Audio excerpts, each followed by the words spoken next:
this video, I'm going to be installing these no-rub fenders from Agile Offroad. This is before and this is after. You can see it really opens up the fender well. Before, there's about 1.5 inches, and after I install these, there's about 3 inches of clearance. The first thing you want to do is remove the mud flaps. There's 2 Torx head screws, and then there's 2 10mm bolts, one underneath that's connected to a little bracket, and then one behind the tire. And then once you have the 2 screws and the 2 bolts out, you just remove the mud flap. There are a few times you're going to need to turn your wheels one direction or the other in order to get at screws. Here I'm removing the 3 10mm bolts that hold the wheel well shroud. You want to get that out of the way just so you have easier access at things. And you can see I had to turn the wheel the other direction in order to get at the last bolt on the wheel well shroud. And then you just pull it out. The next thing you want to do is remove the little plastic trim piece that sits on the top of the fender piece that we're going to be replacing. There are 4 little clips that hold that in, and you can get a screwdriver or a pry piece behind it to work those out, and then you just remove the 3 10mm bolts that are holding the fender to the body of the car. Once you have the bolts out, you just kind of slide it out and you pull it down. It has some adhesive caulk on the bottom. Just cut that away and use a thin chisel to kind of separate this piece from the body of the car. In the next part, you're going to actually bend this pinch weld part of the fender out of the way. So I found it easiest to hold the new no-rub fender up and kind of just mark where it's going to end. And there's a little tab about 6 inches right where I'm starting my pen. And then just kind of draw a line from there over, and you're going to bend it back about 1 inch. Just kind of draw a line so that you know where you're going to bend it. And then I used a pretty heavy little small sledgehammer to be able to get at this. You're going to have to turn the wheel the other direction so that you have room. And then you're just going to hit this and bend it out of the way at a 90-degree angle. And it really bends pretty easily if you have a heavy hammer. And then I test fit the fender piece again, and I could see that I just needed to knock it out a little bit more. So a few more hits, and it was good to go. Now, there are a couple of clips on the old piece that you're going to need to take off and put onto the new piece, and those are just little clips that allow you to screw this in. Next, there's a little bracket. You just need to bend that back about 1 inch. You can either leave it on or you can take it off and bend it in a vise. It's pretty soft metal, so it bends pretty easily. Next, you're going to trim off a little piece of this fender well shroud, and it's the part that hangs down. I just kind of drew a line and then cut it with some tin shears. Then just cut it along that line, and then you need to, from the back, cut off the little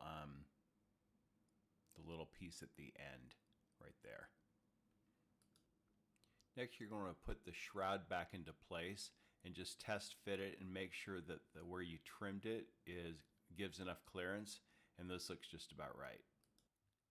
Next, you're going to need to drill a hole in the little plastic cover piece because it's not going to snap in with the 2 bottom clips like the old one did, and so there's a little screw that holds it.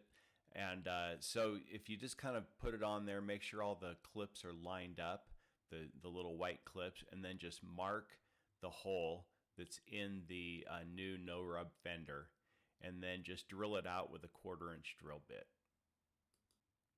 Next, you're going to attach the new no-rub fender using the bolts that from the old one, and just do those finger tight. You want it kind of loose because there's another bolt down at the bottom, and you need it to be loose so that you can kind of get that one into place. And this bolt comes with the fender, a bolt and a nut.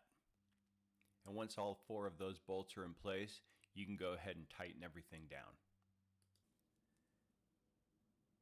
Next, you're ready to put the shroud back into place.